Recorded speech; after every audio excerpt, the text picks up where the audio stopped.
Good morning. My name is Willie Lawson, and welcome to the Morning Report. The Morning Report is a production of fightbackmedia.com, fightbackmedia.com, fightbackmedia.com, and fightbackmediatv.com. We trust that you are well this glorious day. We have a lot to talk about. We're going to finish up some of the important races that are out there. We're all still waiting on Hornet v. Walker. It doesn't matter much now. As you probably already know,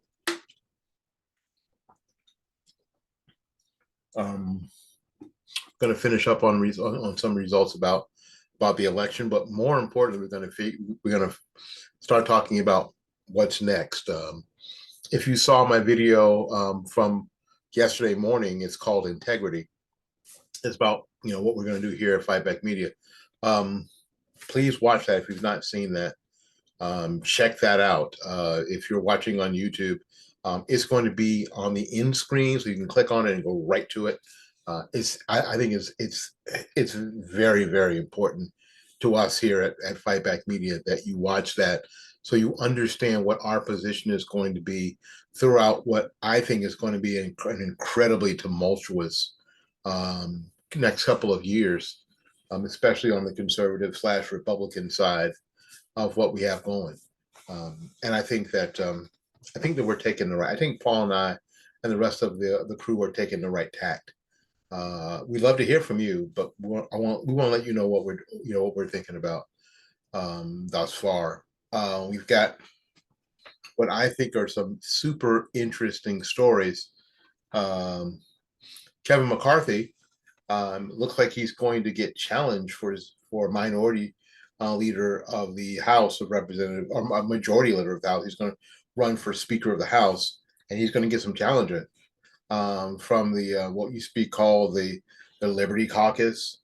He's going to get some challenges, so that's going to be an interesting thing, and it's just politics. We'll talk about that. The Supreme Court has decided to not hear an appeal to the Trump's administration reclassification of bump stocks as machine guns. Yeah, you heard me right. We'll talk about that.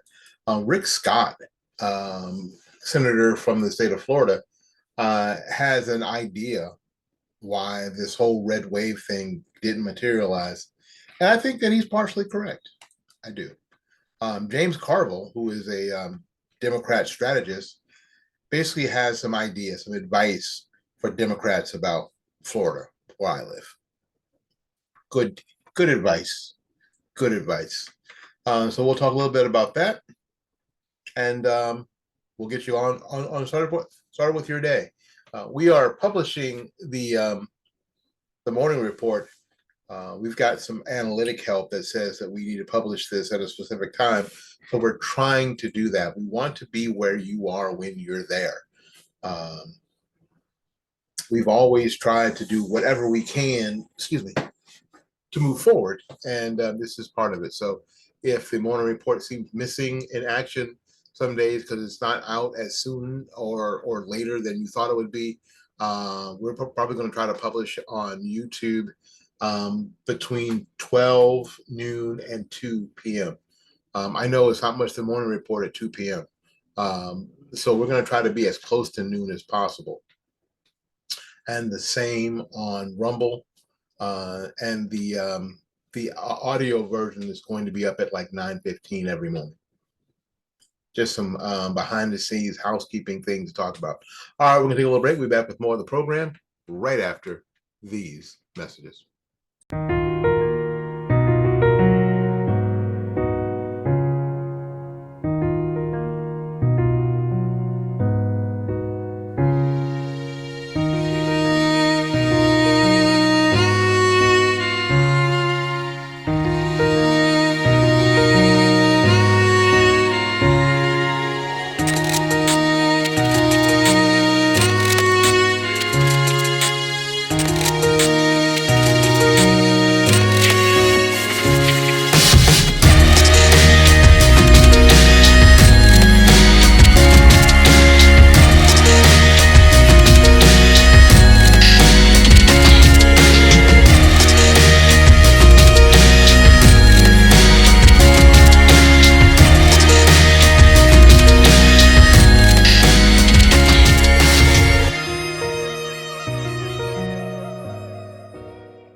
Well, hey everybody, my name is Willie Lawson, and you guys know that I do a lot of stuff on the internet.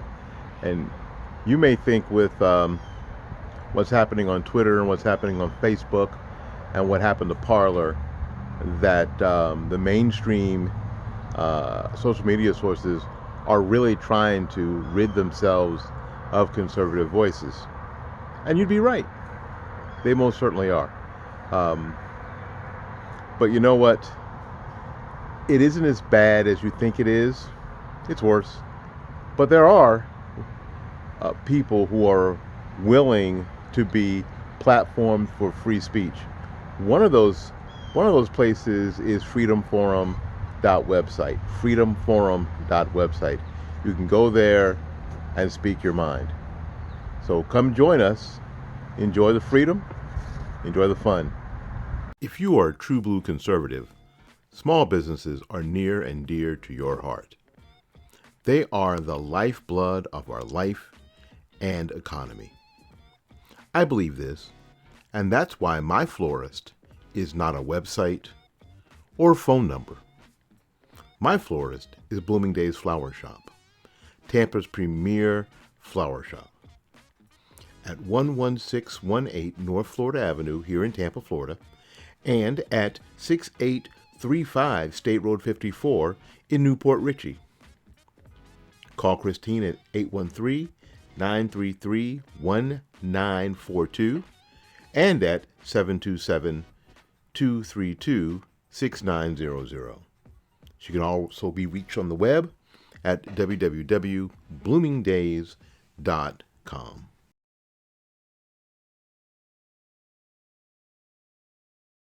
One of the things that I get asked most is where can I get information that is not tainted with liberal bias, especially here in the Tampa Bay area. Well, now I have the answer. tbctampa.com, a website by and for Tampa area conservatives. Tampa's leading conservative voices speak freely at tbctampa.com, and you can too. So join the fun and enjoy the freedom at tbctampa.com.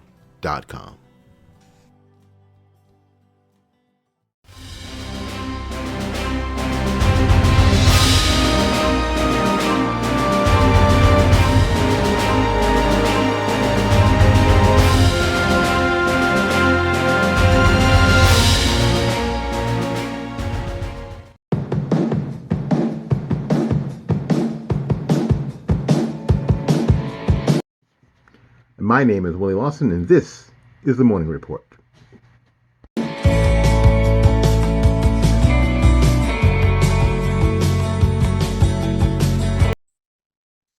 Welcome back to the Morning Report. Again, the Morning Report is a production of fightbackmedia.com, fightbackmedia.com, fightbackmedia.com, and fightbackmediatv.com. We appreciate you being here with us today. Thank you again.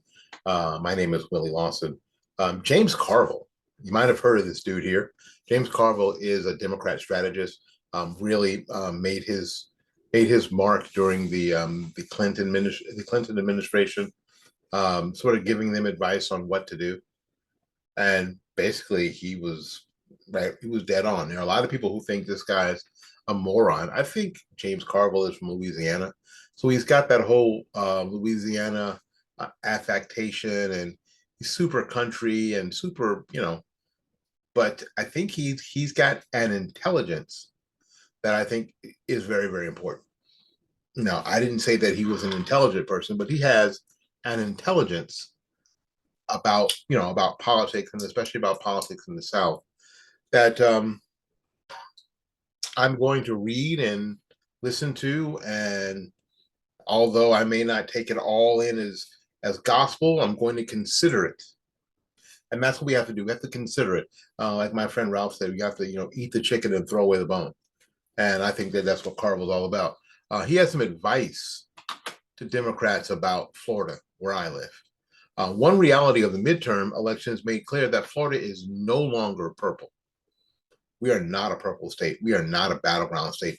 We are a hardcore red state. Governor DeSantis won was it 62 out of 67 counties? 62 out of 67 counties. That's a red wave. Now if we talk about a red wave, that's a red wave. It seems like the red wave started, I don't know, in Pensacola and just rolled across the state and didn't touch any of the rest of the country. It happened here. The landscape is now so bleak for the left going forward that longtime Democrat strategist James Carville advised the party to look potentially greener pastures. It's not as many electoral votes, but I think Democrats might be better off looking harder at Mississippi than Florida, he says. He told Joy Reid that last Thursday.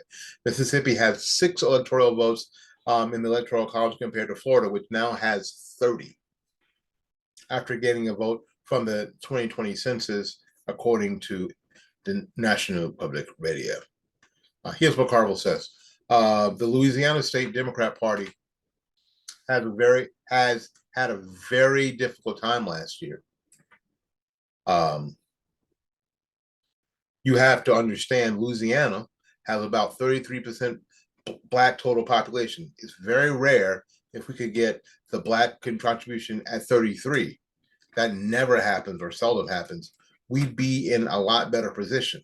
The state that interests me a lot is Mississippi, which is 37, maybe 38% Black. It only votes 30, but if you got your staff from 30 to 38, that's a lot of votes. And what Carville is talking about is what we talk about all the time. You don't have to go in there and win everybody, but if you move the needle, that's a lot of votes in a statewide election. If you go in there and just all these other districts and just move the lead a little bit, and this is what DeSantis did. DeSantis went into some of these traditionally blue counties and just move the needle a little bit. You don't have to go in there and win. Now he went in there and won 62 out of 67 counties, but in even the counties he didn't win, he moved the needle. We've been telling Republicans that that's what you have to do in districts, and that's what you have to do in statewide and nationwide elections. All right. And we don't lose that bad in Mississippi, not that big. It's not as many electoral votes, but we might be better off looking harder at Mississippi than Florida. I know that. I'm just throwing a riff off the top of my head, he says. But it's been very busy. It's been very frustrating. I think some of our previous consultants you had on, I've been trying to tell some of these big fundraisers, the massive GOTV, massive voter registration in the Mississippi Delta and the Louisiana Delta. Most of the Black folks in my part of the world live close to the river. Where I grew up was probably 80% Black. I grew up right on the river. I think constituents are making some good points, but we've got to be realistic here. If we can just get a good share of the vote up to our share of the population, that would help. We would have probably won North Carolina. We would have to do the math. Now, I don't disagree with, and I can't disagree with Carville's general viewpoint. The idea is still to move the needle. Can you move the needle? So in addition to DeSantis's win, of all but 5 of Florida's 67 counties, including historically blue Miami-Dade County, Senator Marco Rubio won re-election. The GOP swept all of the statewide races. The Republicans gained supermajorities in the House and the Senate. Now, we have owned the House and the Senate, and for years. But I think that Carville is right. I do. I think that Carville is absolutely right. If I was advising Democrats, I might downshift it and look for places we can actually win. Look for places we can actually win. And in that, can we move the needle? Can we move from what it was? Can we get 4 points or 5 points better the next time? And in a statewide election, that will make the difference. In a nationwide election, that'll make the difference. So whoever the next Republican candidate is for president doesn't have to go into every district and turn it blood red. That's not what you have to do. What you have to do is you have to make a good showing, is that you have to not get blown out. Can you not get blown out? Let me talk about Zeldin for a minute in New York. Zeldin did a pretty good job in New York. He did a horrific job in the 5 boroughs. Why is that important? Because the 5 boroughs in New York are where all the people in New York live. That's the problem. That's the problem. He did a pretty good job, except where it mattered. What he needed to do, what he had to do, that he was not able to do, was move the needle in the 5 boroughs, which he did not. And that was the difference.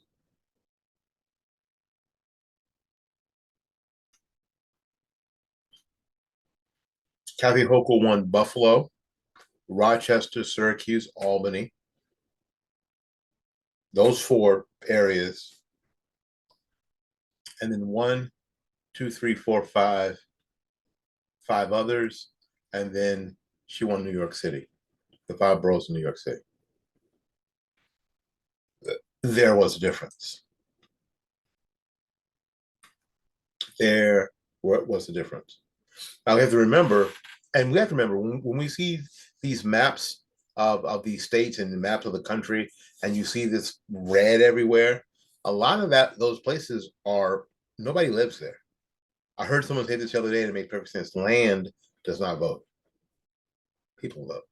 So the idea is to look for the population centers, and we keep saying this and we keep saying this. And I'm going to keep saying it because I know now, because checking my Twitter circle, I know that a lot of people who are influential are bigger than Paul and I here on Fightback Media. Follow us on Twitter and hear what we say and are attached to our paper LI and know what we're talking about. And maybe they have influence in places we don't have influence. But the idea, folks, we have to make sure that we tell people this. We have to go into the population centers and win and do better in the population centers. We don't necessarily have to win, but we have to do a lot better. We have to do a lot better. If you're looking for a template on how to win a statewide election, Florida Governor DeSantis and Marco Rubio just showed you how to. It really is like that. Now, we're not going to talk about all the abnormalities and the awfulness of what happens and what seems to be happening in these elections. We're not going to talk about that now. That's for other people to handle. That's for people to handle, and it needs to be handled. So don't get it twisted. I think that these things need to be handled. But we also, at the same time, we do more than one thing at a time. We have to approach the future in an intelligent manner. What are we going to do next? What are we going to do next? How are we going to do it?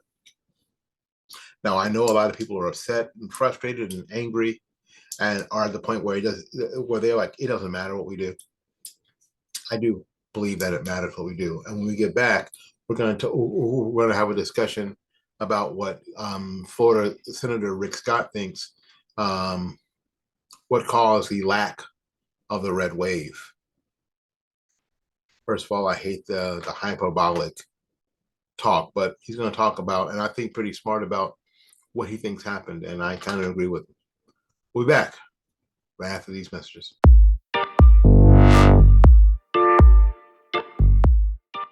So is it okay now, because it was, during the Trump administration, it is okay to talk about the president's yeah. We talked about mental health elderly, so let's talk about this guy's mental health. The president's mental acuity, because there's sometimes where it seems to be lacking. Have you seen? Sometimes. Yeah, sometimes it's especially bad. I'm talking about sometimes it's like really bad. Like, have you seen the picture? I was told not to take any questions. I was told not to take any questions. They told they're going to be mad at They're me. gonna be mad at me. They, Mr. President, are you the president or were you 5? you see what I want. See, the next question is, excuse me, I was Mr. told President. to call on what you call Yes. it for NBC. Who's telling you to call on? That's the question that we ought to be asking. Who's telling you this? I mean, I don't understand why nobody won't ask that question. Is Jen Mr. Psaki President, actually the president? who's telling you to call on these people in the media? Is Jen Psaki actually the president? Probably so.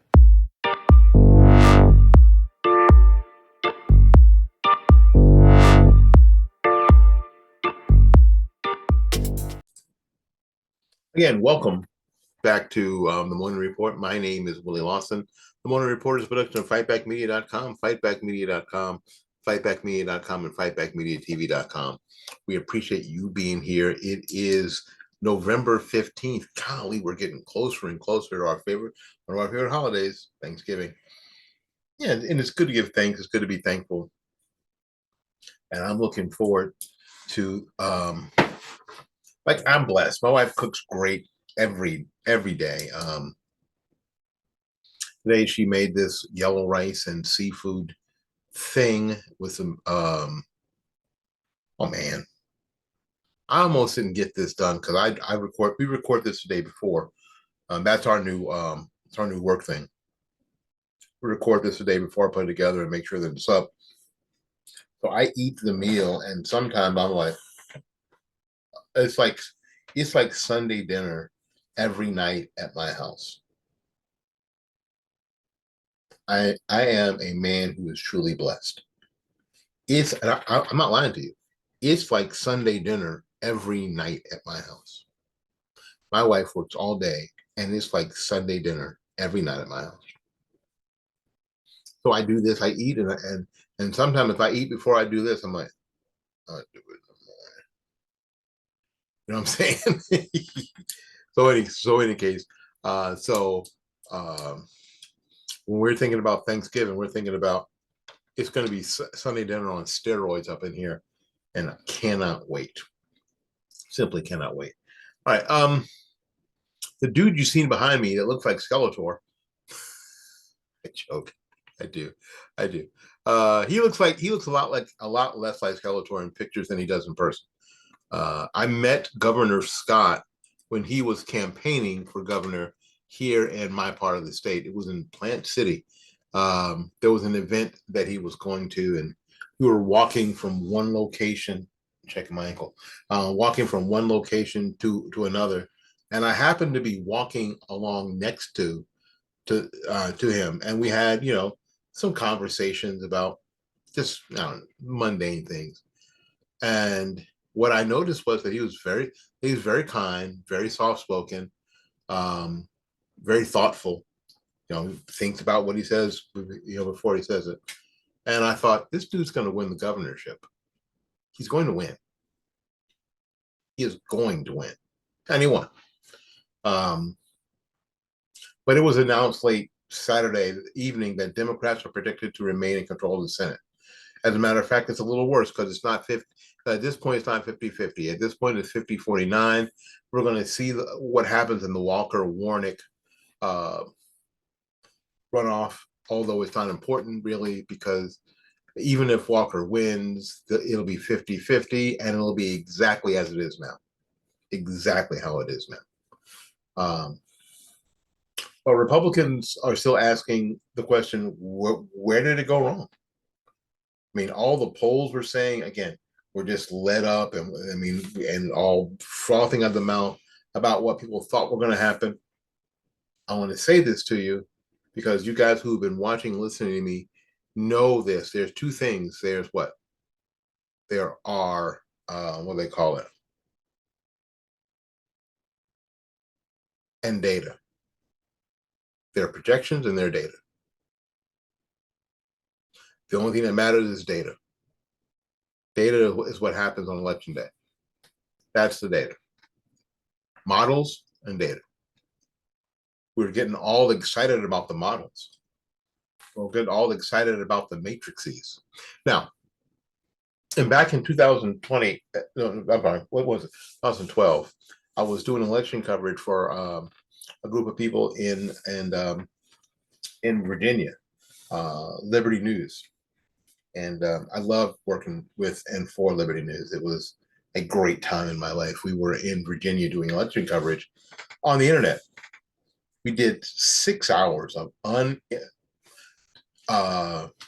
6 hours. My friend Dwayne and I did 6 hours of uninterrupted election coverage.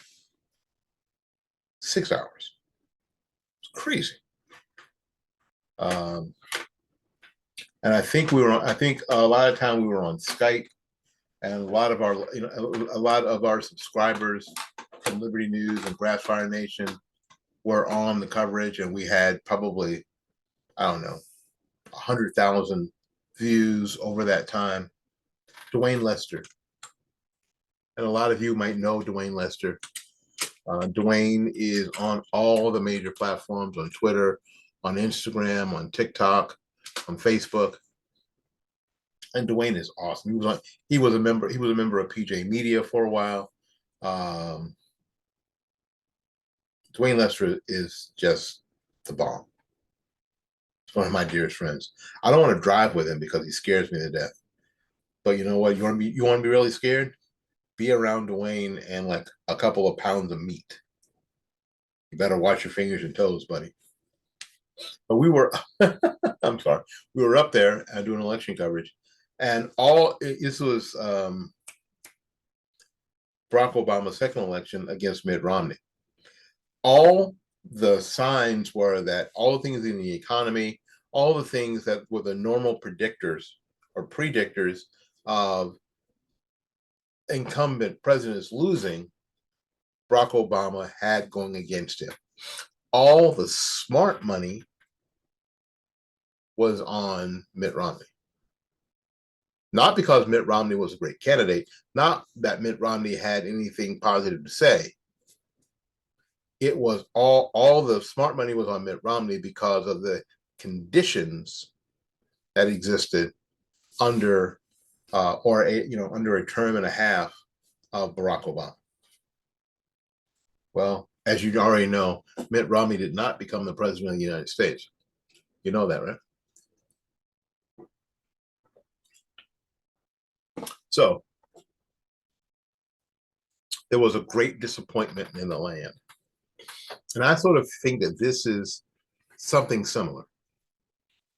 All the metrics that seem like Joe Biden and the Democrat Party should be going down in flames at this point, and it didn't happen.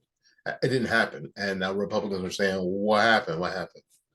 The past 2 years were the years that Republicans should have had a strong chance of flipping longtime blue states red after it's obvious that the downward spiral President Joe Biden is taking the country in. It is the left's consistent radical messaging of pushing secularization on kids, driving gas prices up, draining Americans' wallets, being soft on crime. It should have been obvious that voters would go another route in this year's midterm elections. However, it's only left Republicans disappointed with the results. They were looking at all these things thinking that, well, they're so bad, we're obviously going to win. Senator Rick Scott from Florida believes he knows why the red wave didn't come as planned.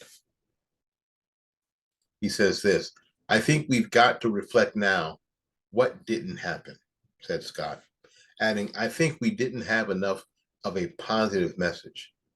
We said everything about how bad the Biden agenda is bad. The Democrats are radical, but we have to have a plan for what we stand for."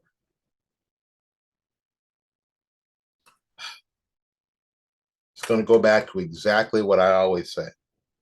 Republicans did not do their work. They thought that Biden and these people were so bad that people would just go, "Oh my God, I can't deal with that." But if you don't offer a clear alternative, so what are you going to do? People will stay with the devil they know as opposed to the devil they don't know. And I think that Senator Scott is correct. So despite polls showing Republicans were in the lead ahead of the election, Scott said that the reason the party fell short was Republican voters didn't show up to vote, calling it a complete disaster. And I think that might have been it too. Now the hopes of controlling the Senate have been dashed. Republicans are shifting their focus on securing the House, which they are predicted to take, but in a much tighter race. Like I said, Democrats now hold 50 seats while Republicans hold 49. The final result won't be determined until after the Georgia runoff between Warnock and Walker. And that's going to be on December 6th. I'm really sorry if you are in Georgia right now, because if you're trying to watch TV or listen to the radio or watch videos on YouTube or somewhere else, you're going to be bombarded with political ads. They are not going to hold up because it's like Monday Night Football. It's the only game in town right now. It's the only one. Oh my land. I'm sorry. Oh my God, I'm so sorry for you. It's going to be a mess. And with the results, frankly, not meaning that much.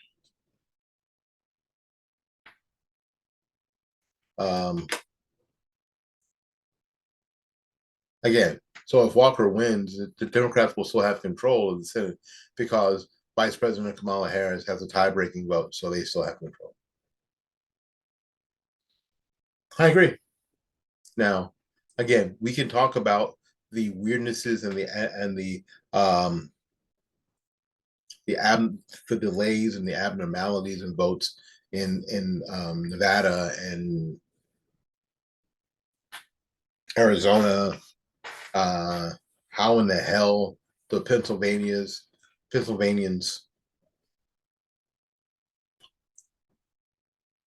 choose a stroke victim? Sorry, so Sunday dinner.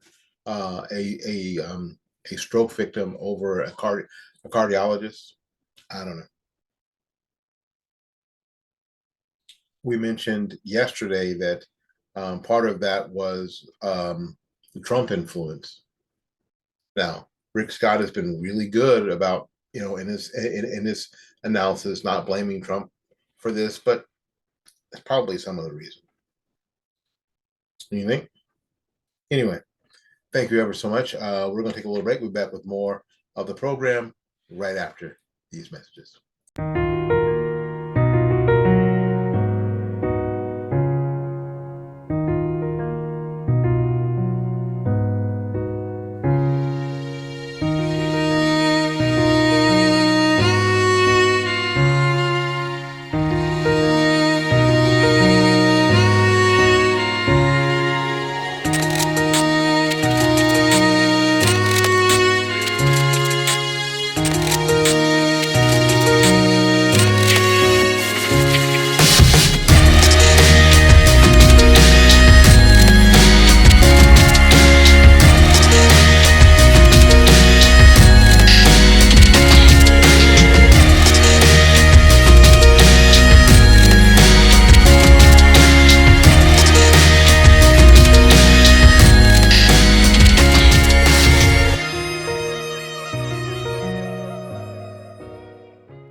Well, hey everybody, my name is Willie Lawson, and you guys know that I do a lot of stuff on the internet, and you may think with what's happening on Twitter and what's happening on Facebook and what happened to Parler that the mainstream social media sources are really trying to rid themselves of conservative voices, and you'd be right.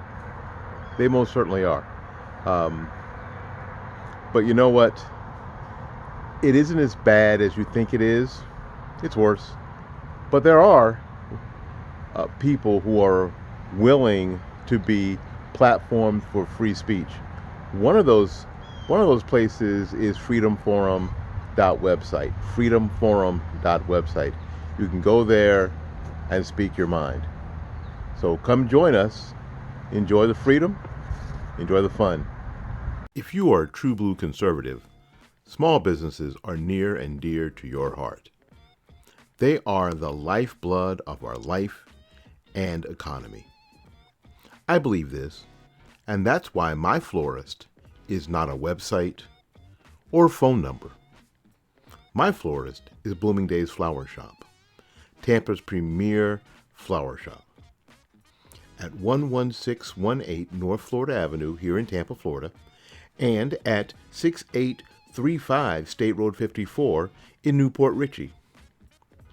Call Christine at 813-933-1942 and at 727-232-6900.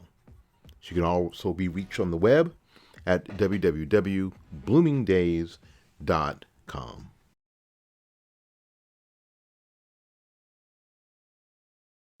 One of the things that I get asked most is where can I get information that is not tainted with liberal bias, especially here in the Tampa Bay area. Well, now I have the answer. tbctampa.com, a website by and for Tampa area conservatives. Tampa's leading conservative voices speak freely at tbctampa.com, and you can too. So join the fun and enjoy the freedom at tbctampa.com.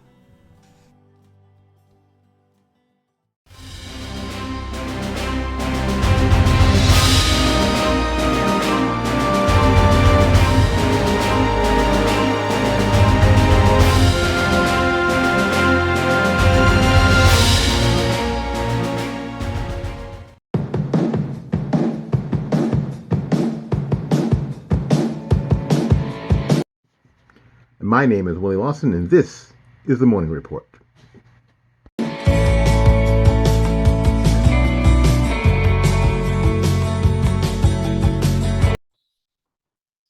Welcome back to the program. My name is Willie Lawson.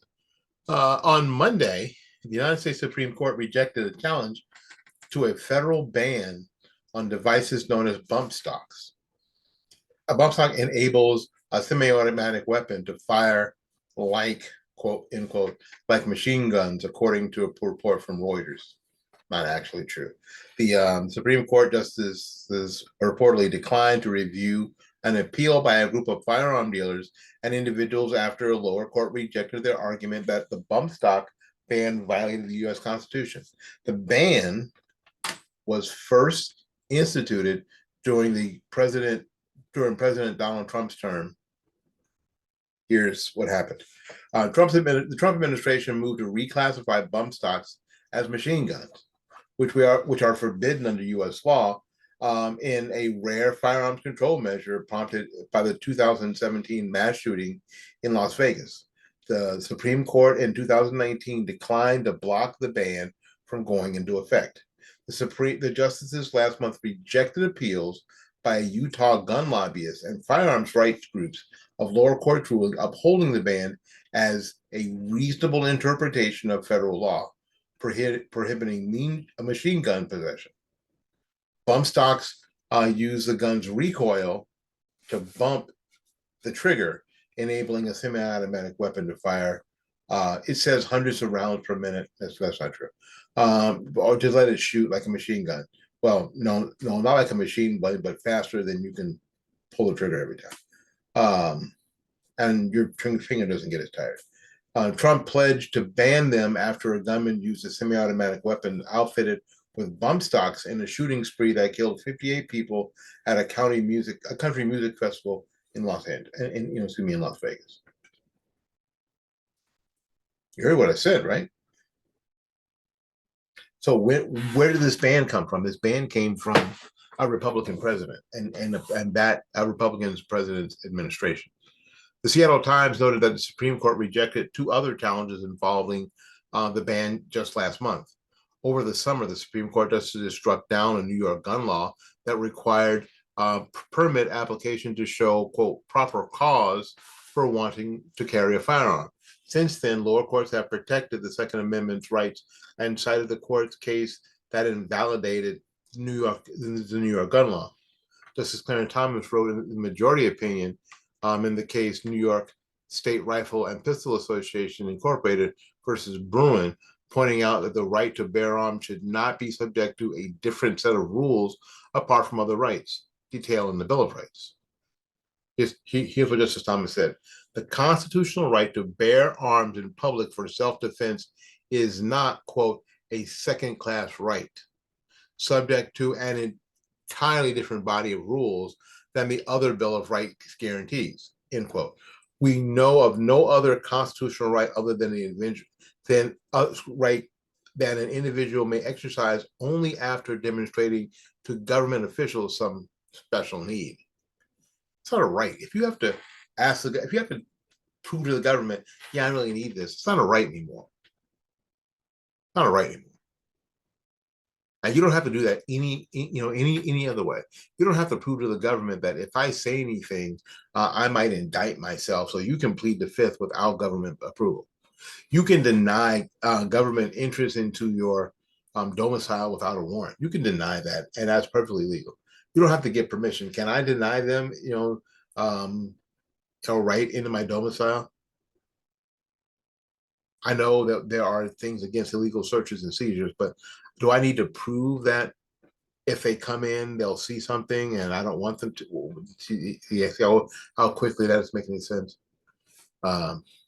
This is now how First Amendment works. And when it comes to unpopular speech or free exercise of religion, it is not how the Sixth Amendment works when it comes to defendants' right to confront the witnesses against them. It's not how the Second Amendment works when it comes to public carry for self-defense. The New York's proper cause requirement violates the 14th Amendment, and it prevents the law-abiding citizens, which ordinary self-defense need, from exercising their right to keep and bear arms. We thereby reverse the judgment of the Court of Appeals and remand the case for further proceedings consistent with this opinion. So after ruling, a federal judge in Syracuse struck down key parts of the restrictive New York gun law that took effect in the wake of the Supreme Court ruling.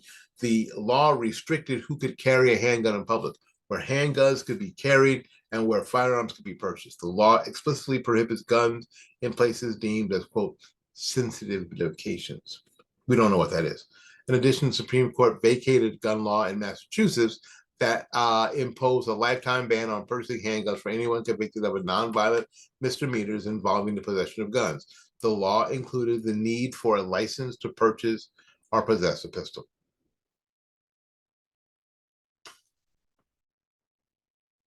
Now, this happened in the Trump, this bump stock thing happened in, during the Trump administration. So I know he gets a lot of praise for being pro-gun and pro-Second Amendment, but I don't know, is he? We're going to have to make these choices. We have to make these decisions. We have to think these things out as time moves on. So until we see you again, go out there and learn something, love somebody, and for goodness sake, y'all take care of yourself. We will see you when we see you. Bye-bye now.